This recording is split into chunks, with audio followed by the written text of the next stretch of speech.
Aleyküm selam. Salamu aleyküm Zafer ağa. Aleyküm Halmurat. Oğul musun? Hudaya şükür sağlık kurgulluk mu? Şükür daya. Buyur Halmurat. Şimdi bir kuşunlar görsem de Zafer ağa. Ben bir yağtaldayın bırak. Ben şu yerden sonra boyu eden sohbetleşkeniz var. Yani iktisadi meseleler vardı, yurttan çıkarılan pullar vardı, oğurluklar vardı, ummasız pul. Sonra ben şu kellemden çıkarıp bilemem sokakın. Devletin aparatının bütün hem pul çıkarayın kene bilir. Dolanışıkta. Şimdi ben şu tayda şunun yani sahipinde eden sohbetleşimde adamlardan hayiş ettim gelip seyretmeni görmeni. Ondan sonra başlarsan bana uğrat da para men özüm kıydı öğren vazip da halkın bilmeli gerek. O bu zatlar. Şu hatta vardı birazcık genişlerin görülüğüne daysa. Neden başlarını nerede doğru, nereye alıp gelip bilecek bu zatlar. Meşhuruna açarak bolup bilir. Neticesine hil bolur.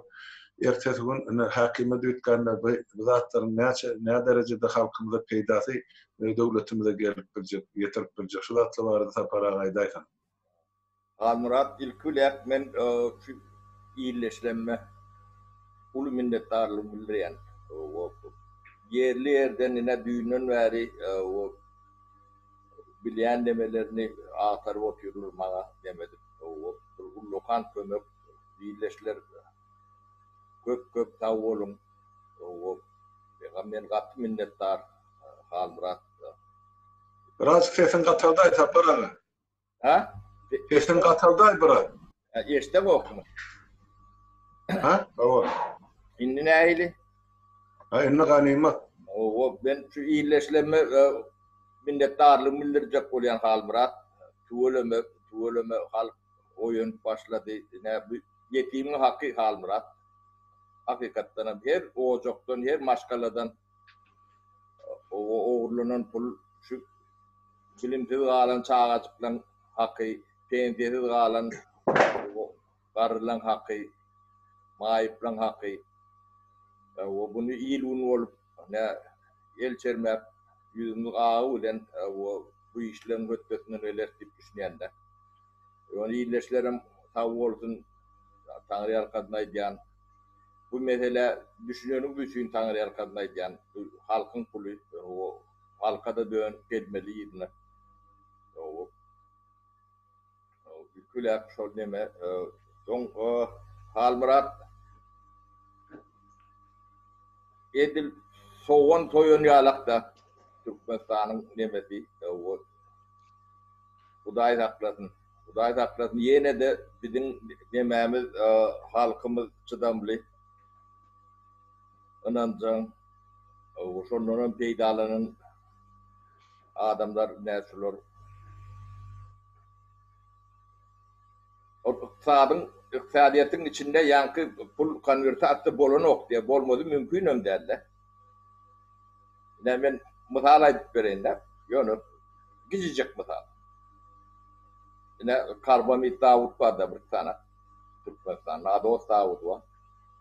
Şondan manat bilen aliyalar birjadan böyle resmi Türkmenistan'ın birjası.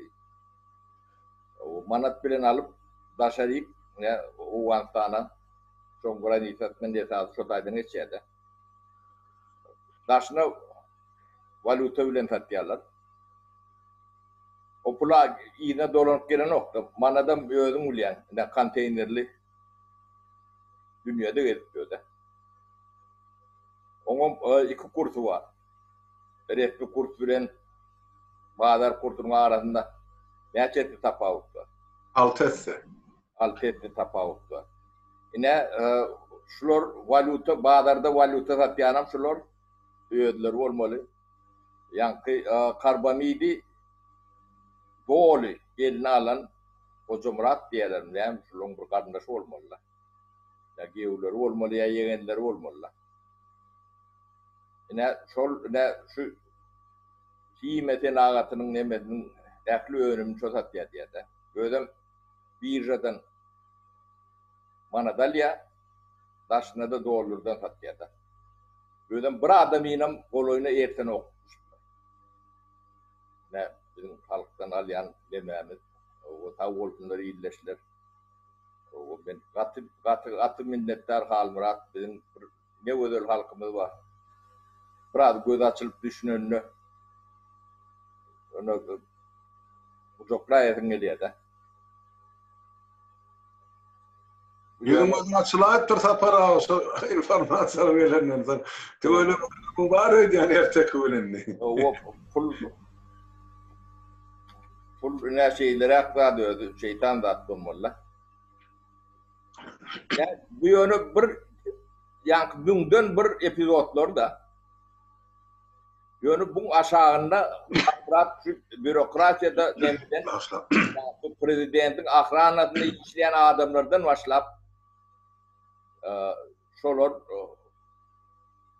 yani şu yemeğin içinde de birinin içinde. Şimdi bir daha da düşün. Şu halkın, şu pulvadan yan halkın muhtarı, tani 1%'den geçen nokta 99%'ni soyup biliyorlar da. O da yankı ulu pul. Yılla 7'den 12 milyar dolara çeni pul çıkıyor arkadaşına. O pul için bu halkı kulom edip bilirler. Onun beterini mi edip bilirler. O yankı Niyadov kere korrupsiya. Bunun adını korrupsiyadan üytköşüp tutmak bolunu oktar. Bu da şol. Berdimuhamedov korrupsiya. Şular şonsuz diş sattı. Onun ne ödüm düşün. 1% halk 99% halkı emip, soğurup, onu kul edip, korkutup 20 yıl taklap biliyorlardı. 27 yıl, 20 yıl der. Ne bunu ne hilik vicdan, ne hilik neme böyle dünyada yeketek bir devlet korrupsiya bilen milleti, devleti yok edip bolon ya da şurada yazdı. Dünyada bunun nem analığı yok. Yürüyüşler bile kuruluşuysa. O kellerini şey tutuyor da. Doğru. O dil tutuluyor, gurrun vermeler. Ne yetimin hakkı şu halburat. O daşın hakkı yankı dünkü skemalı hakkı yaş olanlar var ha. Ne olan iyileşler tav olsunlar, uğratlarını çendi. Öylerin adresine çendi, ediyen iyi işlerine çendiyi verdiler da. İyileşler katı köp minnettar de tav olun. O niye büyüşüp halk olup alınmalı. Pul şu, halkın pulu şu. Ne edip çıkan oldu, şunları yalağım edip iyiliğine talar bunu.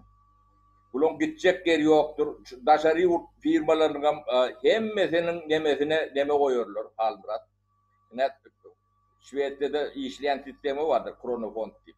Ava. Şu Kronofond'un 10 etse bir nemesi vardır. Kronofond bilen de adam ödüm bilen de aylak attığını. Onun eline düşen de onu bitiriyorlar da adamını. Bir zat telefon pulunu töleppiyor nokta. Şved'de. Ava. Bir toplar adamlar edareler battı duran yerler. Kronofon. Bunlara bir de yankı informasyonları uyuşan son Halmurat. Şu edare bunları drone yerinde yapıyor hemen. Bir adam bir yeri yankı çilim alıp bilmedi yalak oluyorlar da. Devlet olsun, devlet yol vasıtı olsun, hem cehennem alıp devlete getirip veriyorlar da. Yani şu meselelerin üstünde işletiyor halk, o sizden o haiş, bir de şunun konkret adı, familyası, o ne ile yani pasportunu yazılayan olsa, şunları yalak demede, sebebi bazı dağına içine giriyorsa.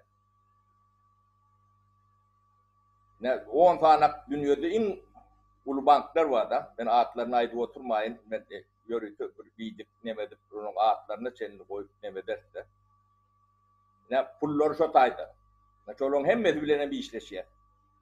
Türkmenistan'dan pul sıkıp şu Türkmen pasportlayıp bir köpük koyun oldu. Nemediyede şotaydan bir dağınlarını alıp bilbiyor. Bankların etmese banklara şeyle bir cerime salınıyor. 5 milyar, 10 milyar dolarlık cerime salınıyor. Banklar bu yankı korrupsiyon schema karışmaya nemeleri yok. Hukuku yok. Ne onu bir yankı başardığımızca gücümün yettiğinden demediyette. Yine de bir topor yürü o işe çekmeli var. On yağdayını yoş demeder de hiç muti işler yok da bu ulu işlerde. O da yağdayını uğra, sonra uğra hareket ediyette. Ne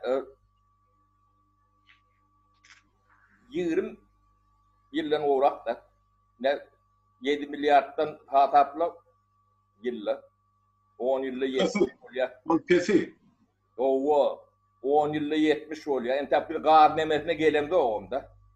O 20 yılla 140 milyar dolar oluyor. O tuğman ne hele neme tuğmadığını bölümünü getirip buraya. Hem ne şu bizim sonku nesillerimizi nadan, bilimsiz, garip, o korkasınla yetiştirilmeyen ne baka düşüyor. Şu pul için ne sudatlar edilir halında. Ne tarihte birinci sefer korrupsiyan bir milleti şökörüp bilişi, bir devleti dargadıp bilişi. Ne şu tuğutnamaz, şuları yalak, ne bizim Alpbarayan emeğimizde o tecrübeli yürüyüş, tarihte bulur yalak tecrübe bulmadık diye. Doğru. Sen tek son nevit barada, gaz barada görünmem de nakol oğurluklu var. Yok. Ben tek yönü içki yankı kiço uğurlar. Kiço olma. Onu uğurlar. O ullonku ansat. O yankı 4-5 tane kanalını dedi. Onu çıkarır.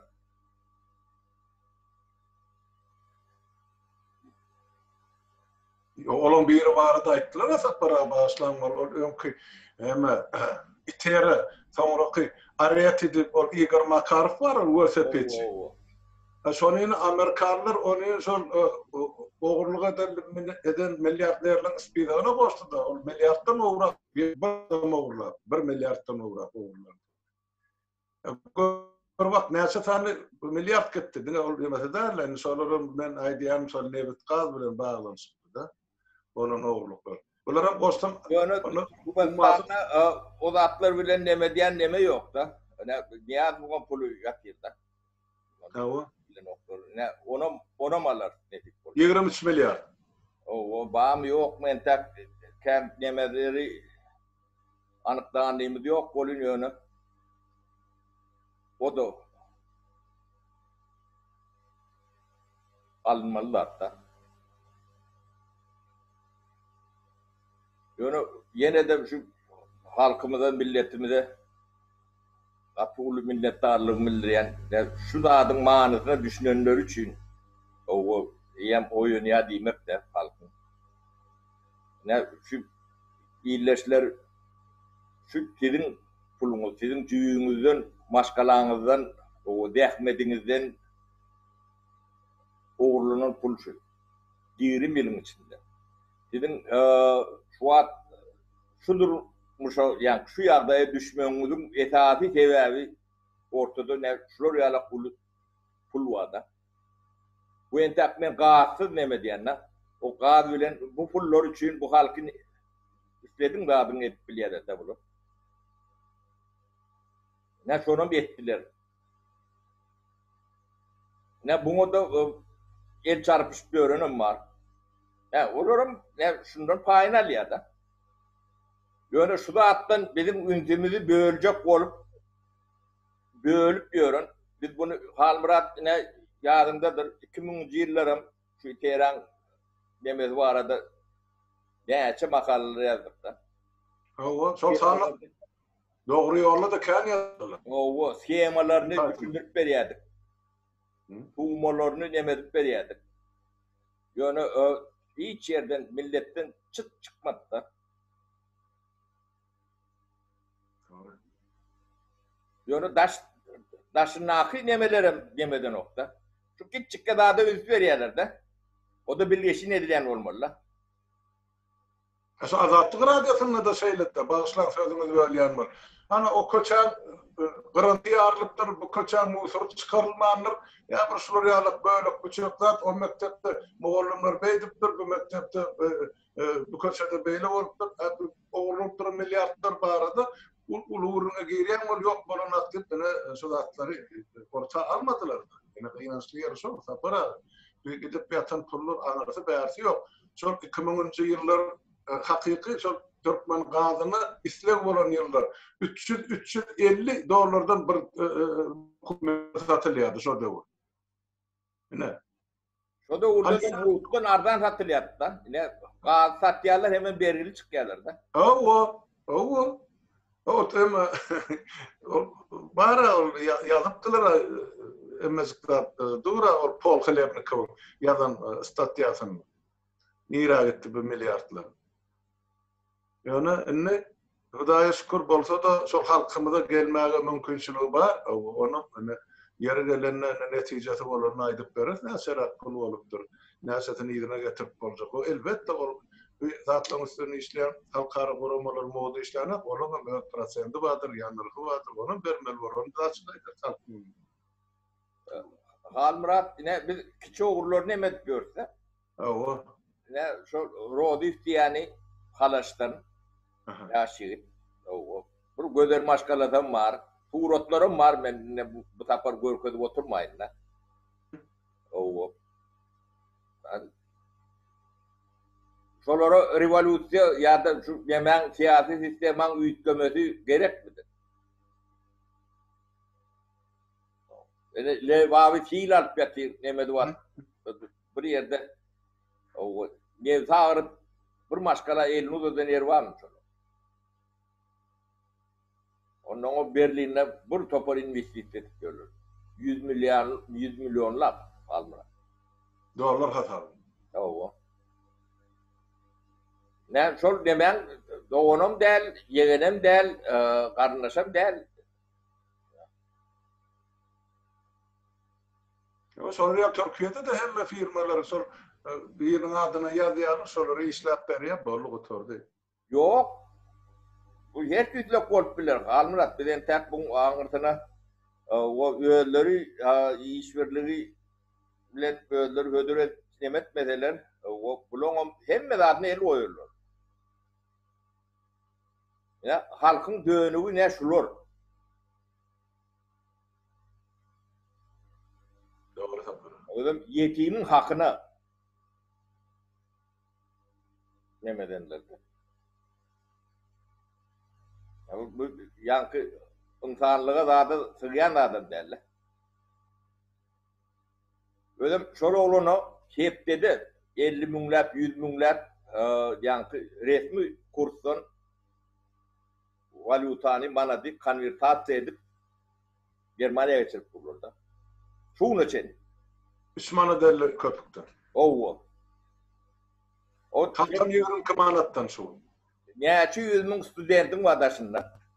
Pulunu alıp bilmeyen okudan 4-nji kursta kovuljak bolup berenler var.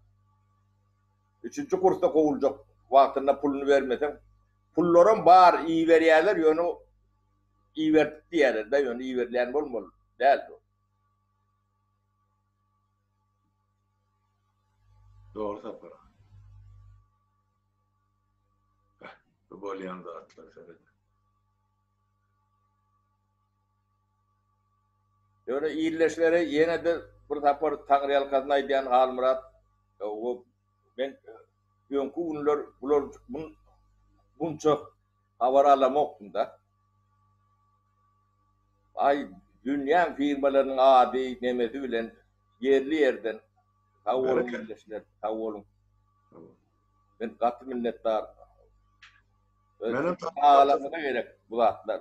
Ertir şu devleti kurma için, kaldırma için verişte gerek de. benim goşulyan şu sözlerine sapara, benim ören minnet tanışlamada şeytirip yerli yerden şu inisiyativan gollap bilenni görenni yazıp uğradıp dursalar biz halk bolup yapışmak bitmeyecek iş yok. Hem de adam biter. Nämçin yok. Yo bunu kucaklaşıp o direkt köygü hormat bilen alıp çıkmalı. Başka nemeti yok. Siyaslar var. Şu hükümetin nemesine sevdasına girip 100 milyon, 200 milyon dolarlık iş yöreden olup adı durar. Olur ama yok eder o vakti gelinde.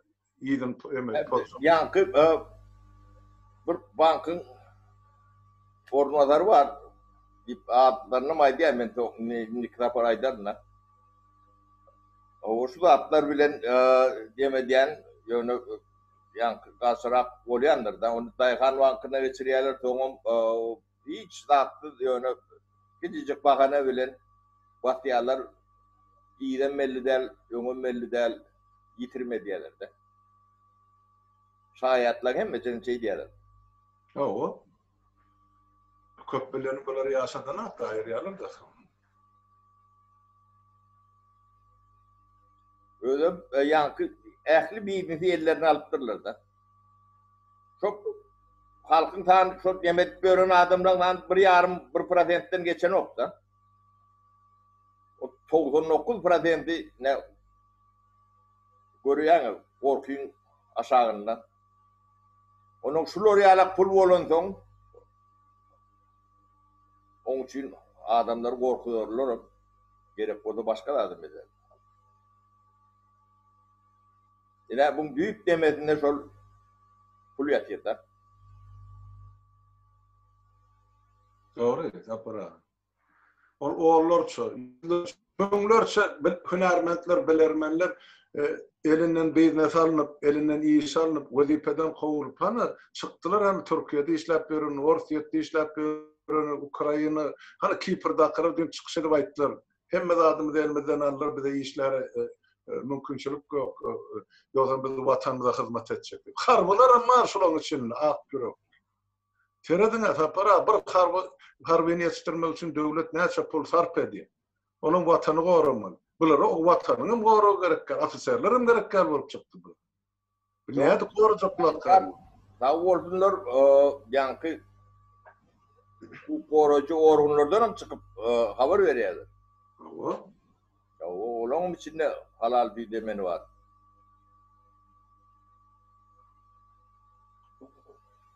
Yankı bunlar hal murat hem çümpüç yerler hem çıkıp yerlerde. Yankı fabrikaları var. Karbamid fabrikaları. Bizden de umurtturlar da. 4 etse, 3 etse bakadına vururlar.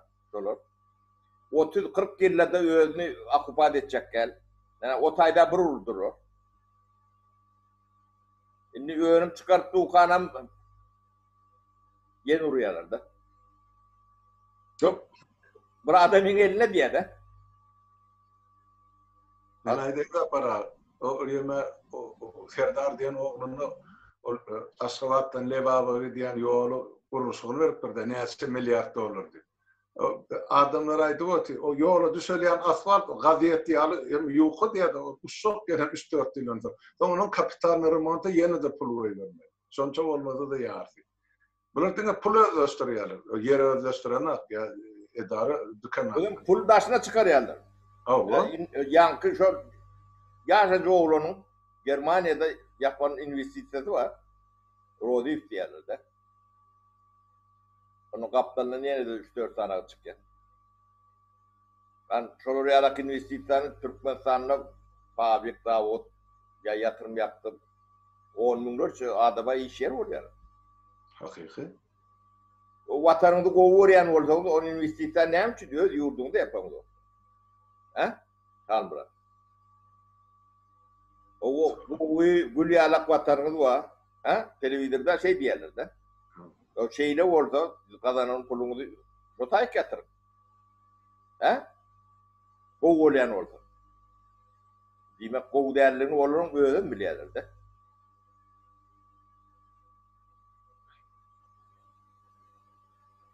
Mena hayran tapara. Nana yani. Bir de yam öwrenip şu taýda bir demokratik döwletde ýaşama asla aklyna sığjak derle edilýän jenayet. Şu döwletde oturmazda şu müňden beri edilenle de hökümet edil 5 minutda sastavy bilen türmäge gitmeli. Bütün astavka adalet türmäge gitmeli. Şu o müňden beri bolan. Bulara ferada edi oturmuş. Hani premier ministerin menen 10 ýyl olur näme kritik etdiler. Şol köçede maşyny goýanna şol yer üçin şol $1, $2 tölemälik üçin 3-4 gözek tölemälir bizden mundan bize premier bolmaz diýip any wezipede kabul etmek. O bir $10 bahasy görürüm diye. Bu taýda seredin $10 milyard her ýyl oğurlanýar. Tapara şu döwletde adamlar aýtsa hiç kime mundan ertek. Yani o premier minister var da Göran Persson. Awa O ödünü jaýdaldyr ya da. Ödüm men jaýymyň ýartyýala. Premier minister. O premier minister ýala. Onun şondagy bir kay gazetlerde peçat edip demedim maskarasyny çykardylar o. Her kerpiçini tanıdılar onu. Harç edi. Ya kanun işleyen devlette şeyle olmaz para. Başka ne mi?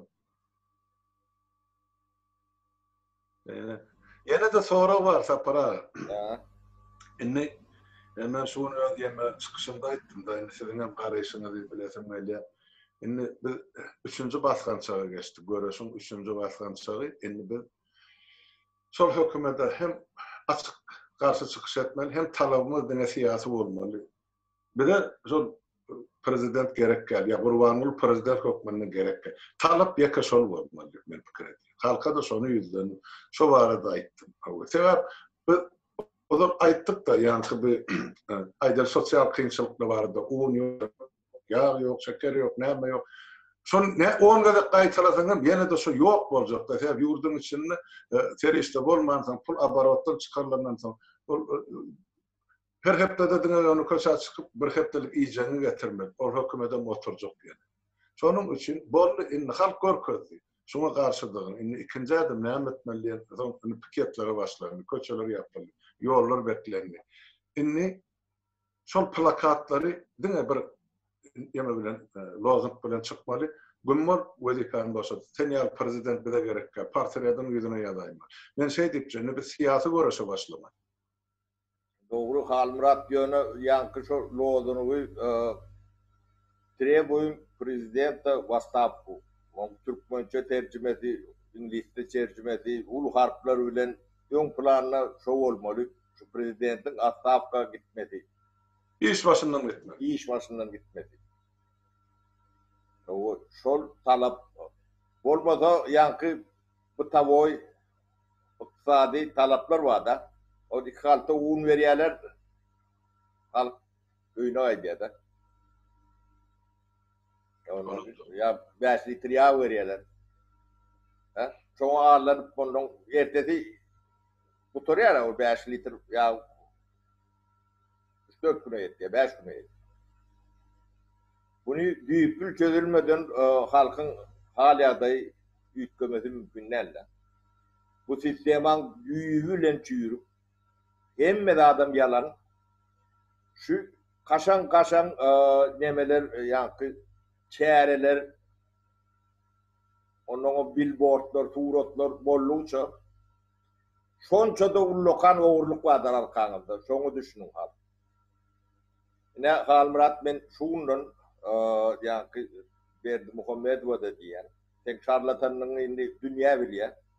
Şundan ağrık bir tapar şu çäreň geçirdi. Sen aňyrda arka yüzünde 10 milyarlap pul oğurlayanın tuğutnamasıdır şu. Her çäreň.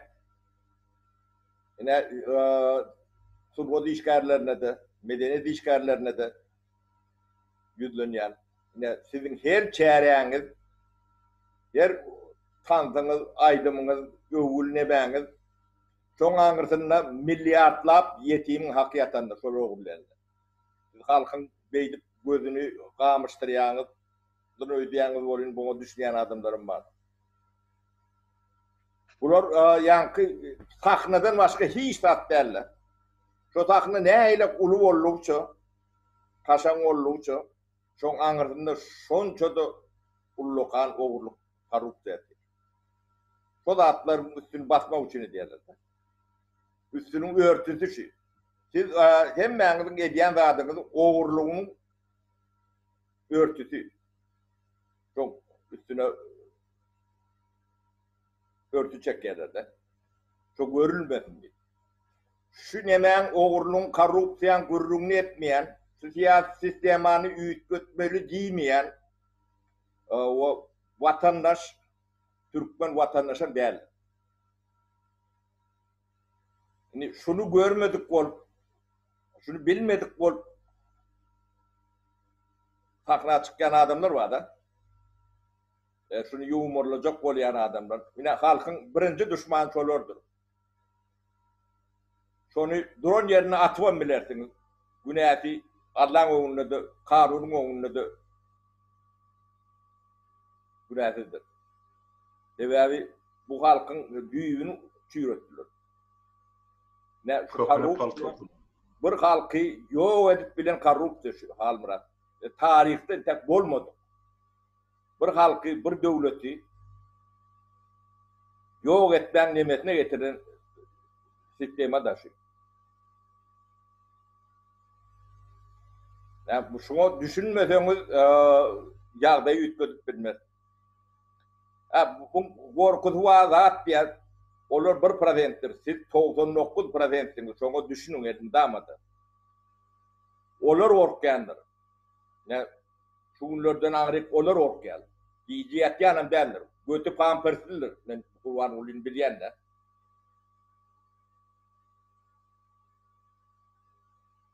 Doğru. Öz sanyňyza düşünüň. Bu da atla mazmunyna düşünüň. Bu kıyın zat däldir. Gorkudya, gorkma. Gorku diýilen zat aýrym kelläňizde ýokdur o zat. O sizin kelläňizde ön beýliňizde salan zatdyr.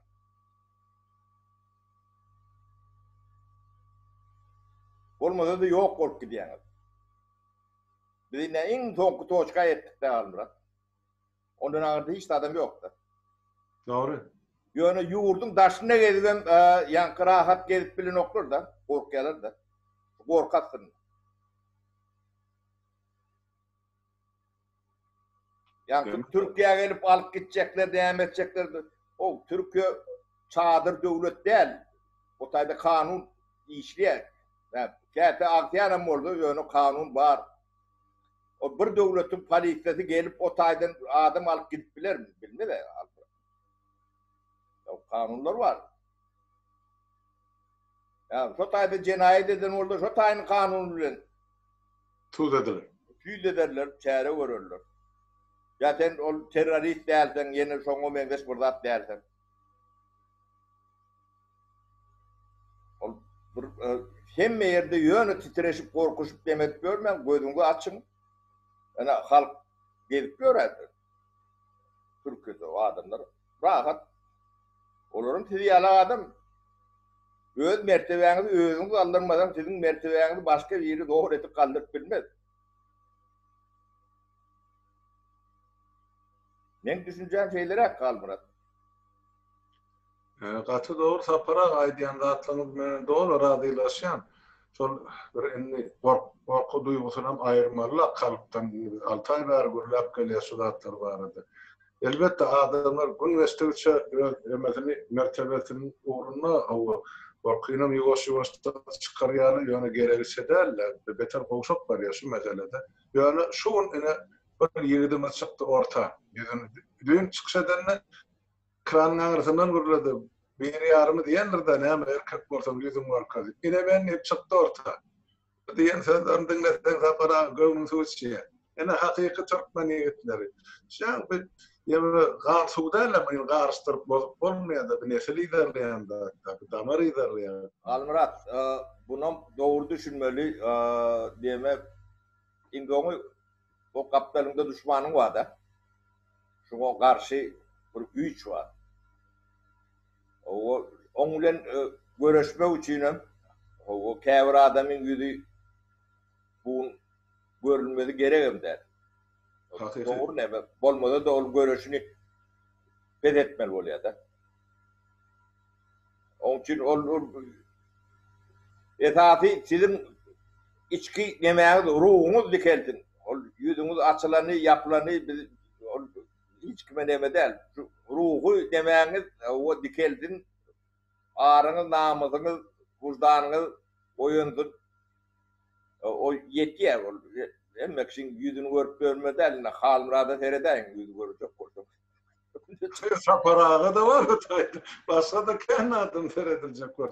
Yok, ben diyecek bolyan taparağı arasında yüzünü açıp görleyen yigitlerimiz, gıyılarımızdan gerek. Hemmece ekranın anarasında otursa yurdun içine akiler sonra veriyor taparağı. Bir tane yol beklep dursun. Bir taparağı adam ol denan erkek yüzümüz açık şu palisle bilen yüz ve yüz dursun.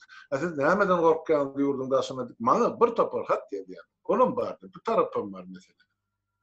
Ben düşünüyorum sizin aydiyan adınızı. Biz bilen onu işleşip informasiya verip duran adamın yüzünü açmak gerek. Onu bir hazır etmer de yurda varamız aydayımız. Yani şular yalı yerde bir yaşlanma öz içinden çıkıp men deyip duran yigitlerim var. Olurum katık o palazıytır görüldü olur. Bu ya ken 10 milyonlarca, 100 milyonlarca hemen açmalı demetmeli. Onu şey etmeden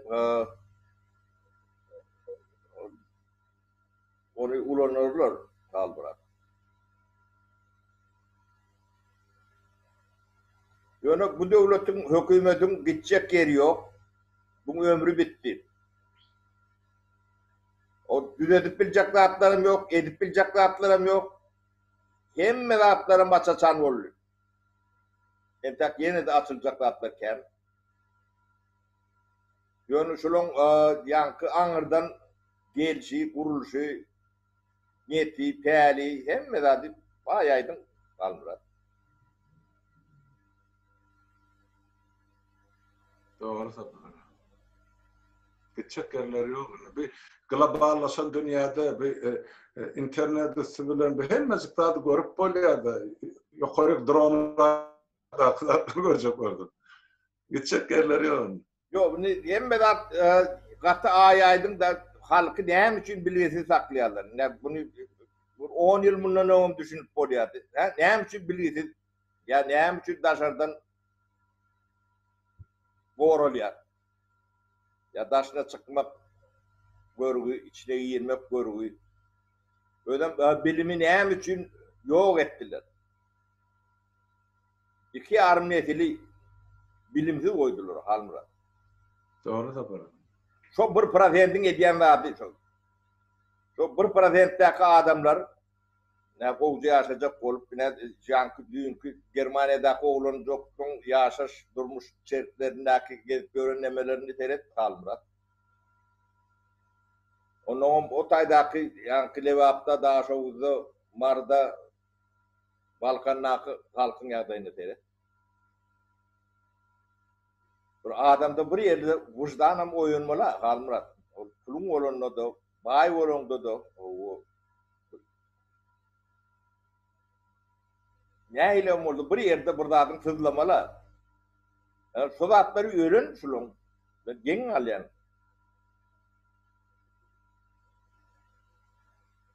Doğru da böyle. Benim oturup gen alayan bile o dünya küçük mü kamın çapını bana. Halkın hala görüp oturayım bir ağlap çıkış eden denani.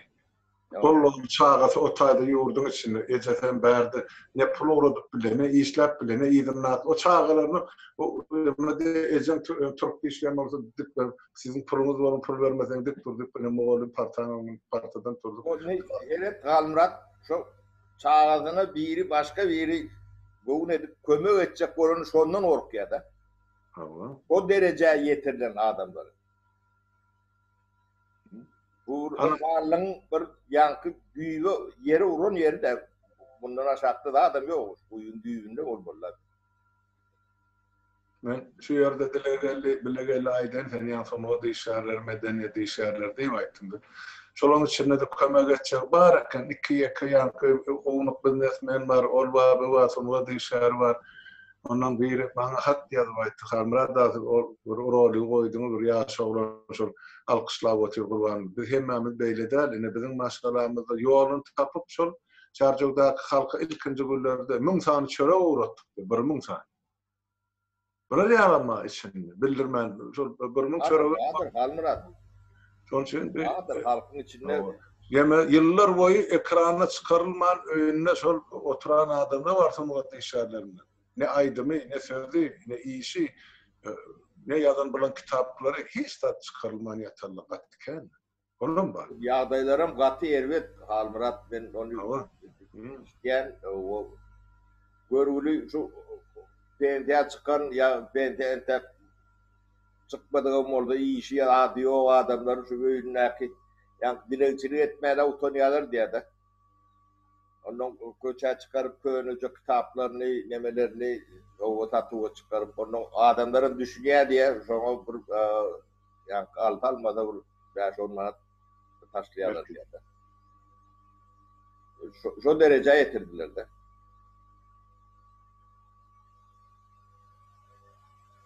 Ben biliyorum. Niyaz'ın gavurunu bizim bir deputat kardeşim Niyaz manin şu emme tarafın idarelerle koyanına sonra gidip emme de bazılarına onunla sonra önküce Sovet zamanına gelen kastum malaklarına, kitaplarına çeli satıp oturur. Sonra mecbur ettik. Yani adam tutup oturmayın mertebesini pes etmez. Halmurat yine bizim dövrümüzde 94. 93. yıllarda biz yankı o hocalarının ön PND'den karılar vardı. Bir kuartilla bir safar ministerstva çağırıyordu. Ulu sol neme diyordu. O kaçak. İyi biçip onun her dine de premes veriyordu. Doğru. O bir yankı bizim işgallerimizin bir yarım aylığı, 2 aylığı koloryalara edip öyle kömek neme. Olarum monça oluyorlar minnettarlar. Kalan vaxtlarım gelip o maslahat berýärdiler. O adamlar bilen oturup gurlaşýardylar. Ýaşlar bilen ýa tejribelerini paýlaşýardylar. Vaxtlar bu gowla da Halmurat. Elbette. İnsanlyk neme? Şo vaxtlarda ýok edipdirler diýdi. Hemmesi. Hiç tatlı. Ana bulan maslahatçısını görüp otyňa. Pampasly takkanlar boldy. O sen diýen on maslahat berji ýaşylyň o pensa çykan adamlaryň işin golaýyny karhanaň golaýyna getirmek. Para. Yok olur ya. Bunu näme ýaşyly? Şu ulukça sohbetdeşligimizi tamamlaýdymy? Nahil ýolum Yine de gayrat etdi. Çok ertip iyi dakika koyan rolünü. Halmurat men iyileşleme yine de bir tapar tagri halkasına aydasım geliyor. Gatı minnettar sağ olun iyileşler. Ne şular yalak demeni iyi günün olup alınmalılar. Doğru. İş gatı ağır iş. O sizem yerli yerden neme diýäňiz gatı men ul minnettarlığımı bildirýän Halmurat ýene-de bir tapar. Benim şu sözümün hemmecine goşulşan tapara sizde ulukan üstünlük arzu edýän agyr işdir, kyn işdir, gayrat edin. O bir adamla bilen bärki düşünşmeli meseleler bar bolsa men o tarapyny alyp baran ýöne siz şu ýemany alyp barýan işiňizi soňuna çylalyk gitmek üçin özüňize wagt hem gerekdir. Gayrat edin.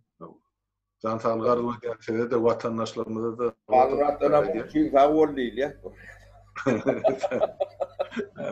Para. Bolýa sağlyk. Bolýa sağ olun iyileşler. Sağlıkda görüşelim.